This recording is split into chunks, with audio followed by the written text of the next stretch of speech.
Well, another video on the general subject of democracy, capitalism, socialism, economics in general.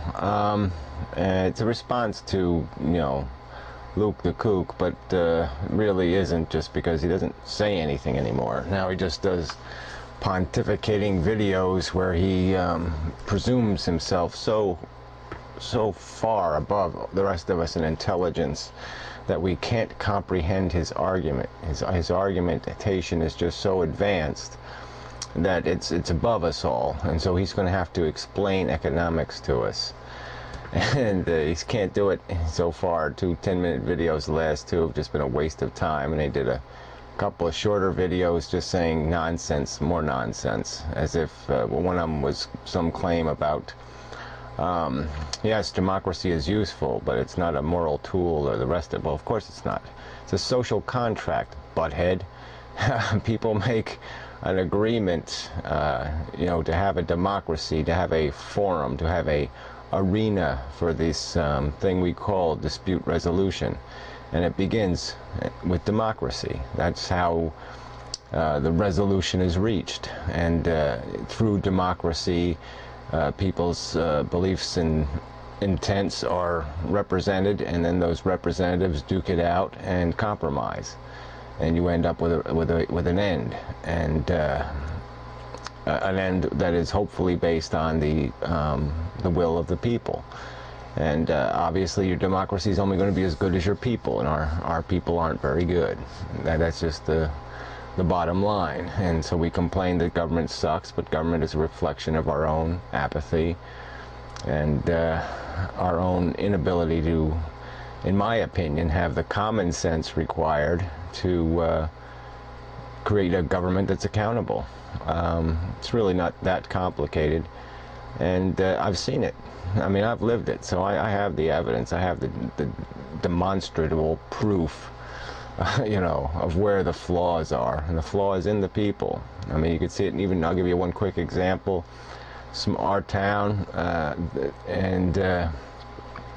everybody gripes about their property taxes, and then the school system comes up with some, all the school board members, they're never opposed in the election. So you get to vote for 3 people or 2 people, whatever the thing is, but they're not opposed. So there's 2 open seats, 2 people run, that's all there is. There's nothing, no election to be bothered with.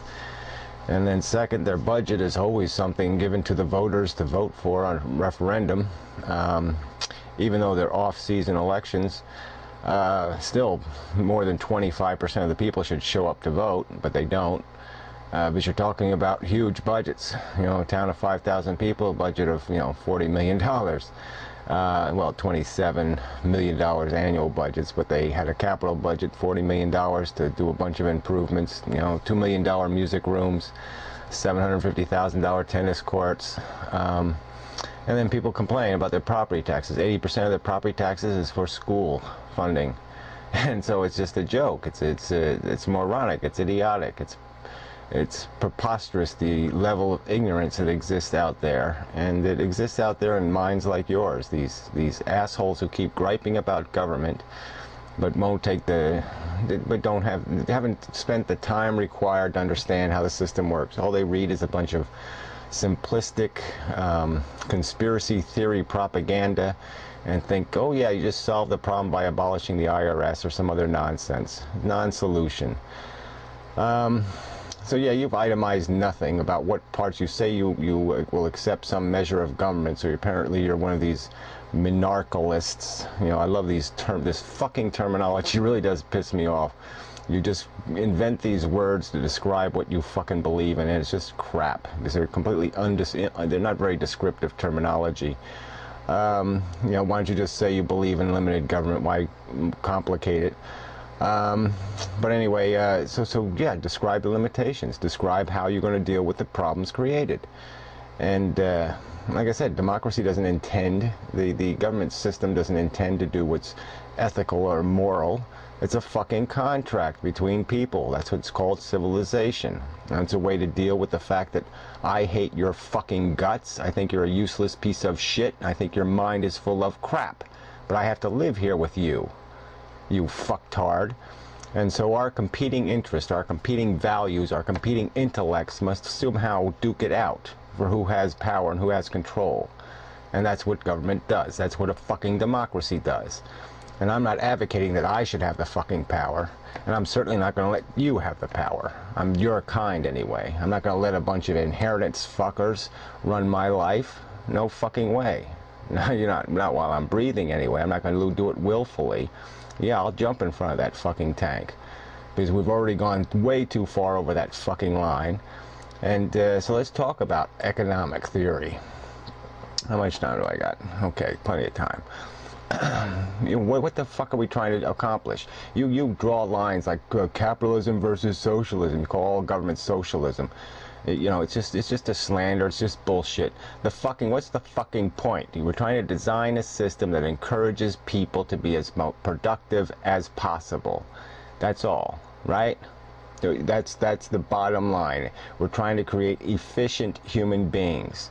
So they should maximize their talents and their skills, and they should apply them to their potential.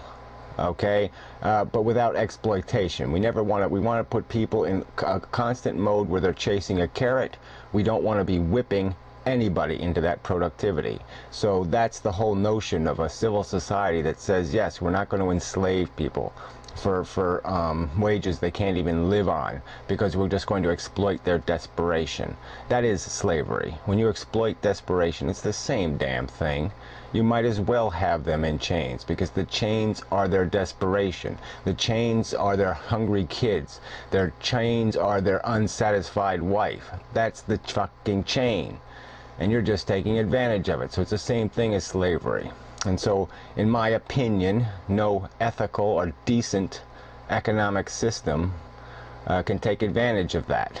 It has to always attempt to build a fair fight, to build a fair system where people move forward, become more productive, do more work because they want it, because they want a carrot, not because there's somebody whipping them. All right, that's rule number one. So you have a minimum, you have a floor that you won't go below. That's the first standard of ethical economics and productive economic system. And the second standard is that you don't give people carrots for doing nothing. It's fucking obvious. You don't sit there and give people a reward for doing nothing. I mean, in the first place, yes, you have people who are fucking Harvard graduates, and what are they doing with their fucking education? They're out on a golf course every day. That's what they're doing with it. So they're completely useless to the rest of society. You've nullified their existence as anything but a consumer. They are no longer a producer. Okay, they might, they'll once a week go to the board meeting and fall asleep reading some papers. But that's it. That's the extent of their contribution, because they're whoever the blah blah blah the third, and their life is set for them. They don't have to worry about real work or a real job or real bills or real obligations. So besides the idiocy of handing them a life, it also creates an terrible business environment, because the money is unearned. They have no appreciation for it. And they also have a contempt for what work means. And so if they're in an industry, here's another ethical circumstance. If somebody's in an industry and they have abundant cash, they have this abundant amount of money, why couldn't they? What in your fucking preposterous asshole unregulated system would stop somebody from doing the obvious? In a competitive environment, why would they not just do the obvious? Why wouldn't they do what the Hearst and the rest of them did? Why wouldn't they just say, yeah, I can afford to lose money for 6 years, and I'll just starve everybody else out of the market. I want to compete with Walmart, and I got plenty of money. Well, I can do it, because I can just undercut them on every fucking price, and I can do business without making any damn money for 6 years. I can just throw away the idea of profit, and so I'll essentially force all the competitors to be forced to compete against a business that's willing to lose money. and they won't be able to do it. And so in maybe 4 or 5 or 6 years, I'll starve them out of the business. I will have destroyed my competition. I wouldn't have had to pay to buy their business. I know maybe I could buy it, because I'll buy it when they're starving, when they're going bankrupt. That's when I'll buy it. So I'll be able to grow my own business by illegitimately destroying my competitors. I mean, this is the kind of nonsense that's going to take place in your stupid, idiotic, you know, small government bullshit universe. It just can't be done.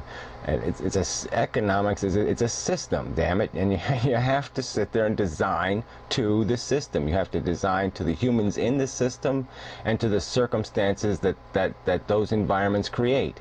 And it's an engineering task. It isn't an unengineering task. You don't just blow shit up. It's not all demolition.